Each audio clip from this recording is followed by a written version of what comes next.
Pernah ngerasa nggak sih, udah nabung disiplin banget tiap bulan, tapi pas dilihat-lihat lagi setelah setahun 2 tahun, kok kayaknya duitnya nggak nambah-nambah ya? Nah, kalau kamu ngerasain itu, kamu nggak sendirian kok. Banyak banget yang ngalamin hal yang sama. Dan sekarang, kita bakal kupas tuntas solusinya. Pertanyaannya simpel tapi penting banget. Kamu udah lakuin bagian yang paling susah, yaitu disiplin nyisihin uang. Tapi kenapa hasilnya kayak nggak sepadan sama usahanya? Jawabannya itu ada di satu musuh yang nggak kelihatan, yang diam-diam makanin nilai uang kita. Nah, ini dia biang keladinya, inflasi. Kenaikan harga barang 3% atau 5% setahun mungkin kedengarannya kecil ya. Tapi coba bayangin, kalau bunga tabungan kamu cuma 0,5% setahun, secara nggak sadar nilai uang kamu itu sebenarnya berkurang tiap tahun. Itulah kenapa kita harus bikin uang kita kerja juga buat kita, bukan cuma diam aja. Oke, siap? Ini dia peta jalan kita. Kita akan mulai dari fondasi paling dasar, terus kita bedah 3 pilihan populer, dan di akhir kita bakal cari tahu mana yang paling pas buat kamu. Yuk, kita langsung masuk ke langkah pertama yang paling krusial. Sebelum kita ngomongin produk A, B, atau C, ada yang jauh lebih penting. Kita harus kenal sama diri kita sendiri dulu. Karena, percaya deh, investasi yang berhasil itu bukan dimulai dari milih produk, tapi dari paham 3 pilar keuangan pribadi kamu. Jadi, coba deh jujur sama diri sendiri. Pertama, uang ini buat apa sih? Kedua, kapan saya bakal butuh uang ini?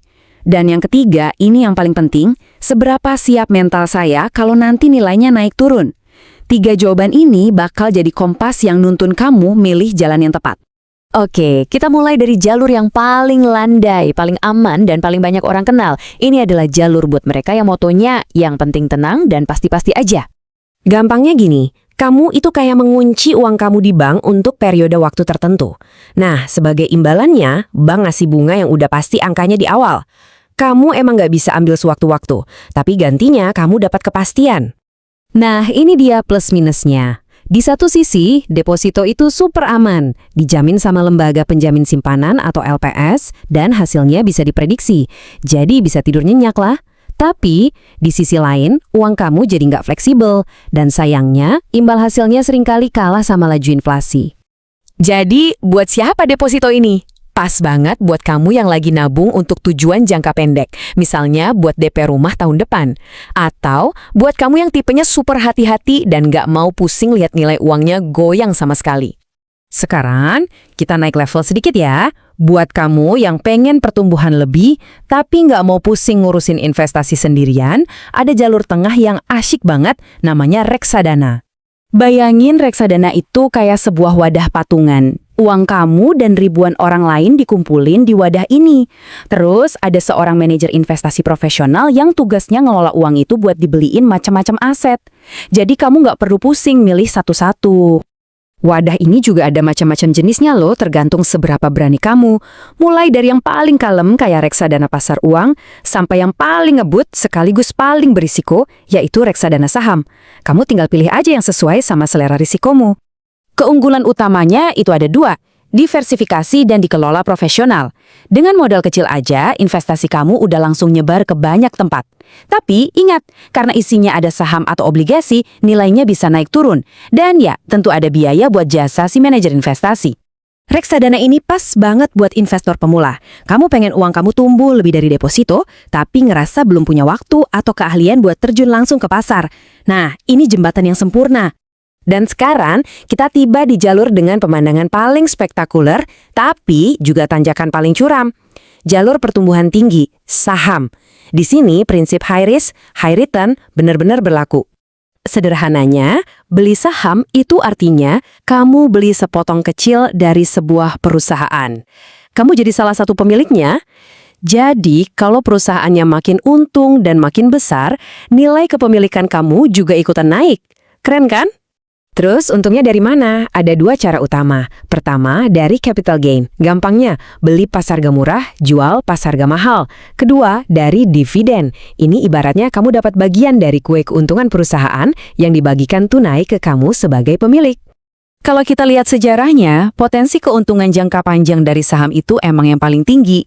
Tapi perjalanannya itu kayak naik roller coaster, harganya bisa naik turun drastis. Makanya, investasi saham itu butuh mental yang kuat dan kemauan untuk belajar. Saham ini cocoknya buat kamu yang punya tujuan jangka super panjang, kayak dana pensiun puluhan tahun lagi.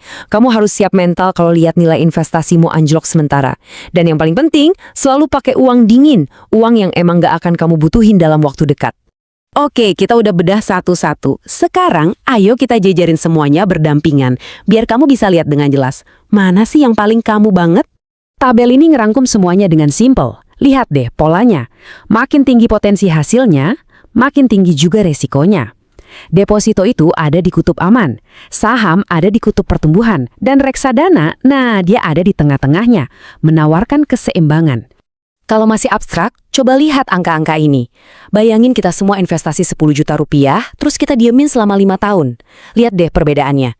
Deposito tumbuh jadi sekitar 12,1 juta. Reksadana bisa jadi sekitar 14 juta. Dan saham dengan asumsi yang wajar bisa melonjak sampai 17,6 juta. Ini gambaran nyata kekuatan pertumbuhan yang berbeda. Jadi, kamu tim yang mana? Apa kamu tim Rina yang motonya yang penting aman dan pasti? Atau kamu tim Doni yang pengen tumbuh tapi butuh bantuan profesional?